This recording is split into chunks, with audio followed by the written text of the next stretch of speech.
Toyota are really hoping you'll like this funky GR trimmed version of the Yaris enough to spend over €5,000 compared to the entry-level model of the car that starts a little over €20,000.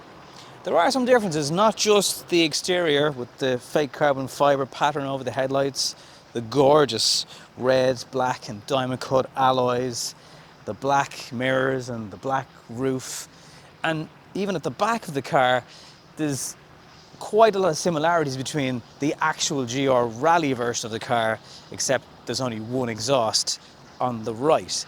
You've also got 122 brake horsepower versus just over 70 for the entry-level car, and it really is a cracking looking set of wheels. White not always my favourite colour, but in this it just works.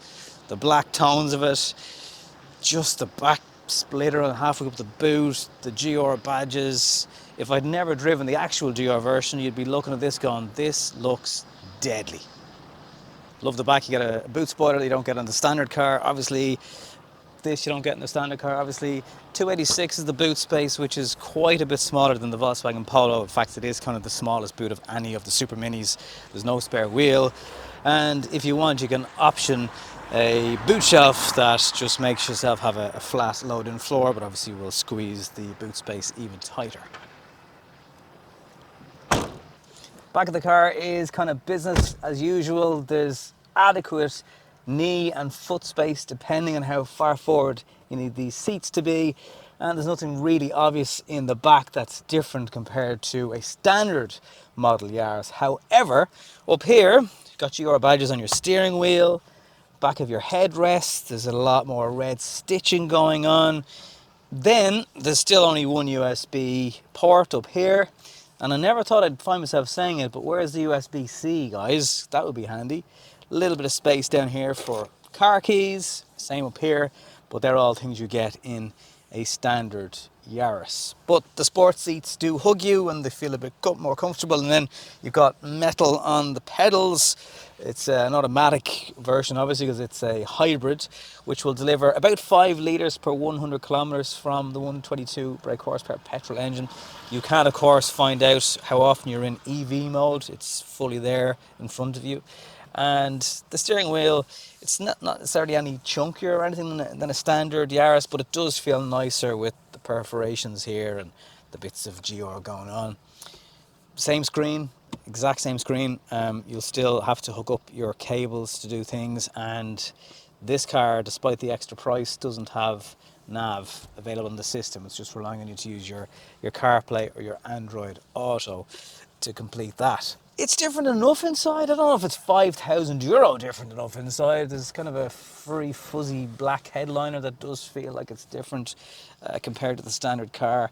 But there's just something I really like about it, particularly on the outside. It looks really, really funky. We need to go for a drive. So 122 brake horsepower, it's actually loads in a car of this size, to be honest with you. There's plenty of power. It handles pretty well, nice levels of grip. You'd get a bit more if the tyres were a little bit wider. 0 to 0 is it's 9 seconds, but it's 14 in the standard car. So even on that, there's quite a difference. Motorway speeds, it's a little bit loud from the engine. It can be a little bit loud from the tyres. This here for resting your arm, it's not very comfortable. It's quite hard, scratchy plastic. So it'd be nicer if there was something there that was just a bit more gentle on the elbows. The package overall, with the extra power, how much better it looks than a standard Yaris. Yeah, it's a jump in price, but actually when you get into Luna Sports and stuff, it's much more similar in terms of price, and the jump isn't actually that big after all. It's testament to the standard Yaris in terms of optional extras that the car in this case actually doesn't necessarily have over the standard car, because there's lots of stuff that you get as standard. So it's like small things like, yeah, you get a boot spoiler, yeah, you get LED lights in the back and the front, and the fog lights are different. It's that level of stuff, but actually a lot of the safety things are standard from the base car up. So you're actually getting a lot, and while definitely Yaris customers who had the last generation. If you're looking at the new model, there is quite a jump in price, but you're getting probably a lot more for your car really compared to what you had in the past. It does feel like and looks like quite a bigger car. I suppose the main thing about this is just on the inside, bar the steering wheel and the seats, there's nothing really that differentiates this between the standard car. Having said it though, the jump of, what is 50 brake horsepower is quite a bit, and in a car this size, it means you're never really looking for any sort of power. It does obviously get loud with that CVT gearbox if you floor it, but this isn't the smaller engine, so this is a 1.5. So again, there's actually a bit more grunt to it, and it doesn't sound too bad at all. There's just something I really love about it. With the CHR GR version, I was just struggling to see why you'd bother. But this actually, as I mentioned, with the quite close comparison in the higher spec trim levels and how it looks, there's just something very, very endearing about this. And if you can't obviously afford to buy, because it's 60 grand in many cases for the actual GR, this isn't a bad compromise, do you know that? And there's just something I can't help but love about it. So there you go.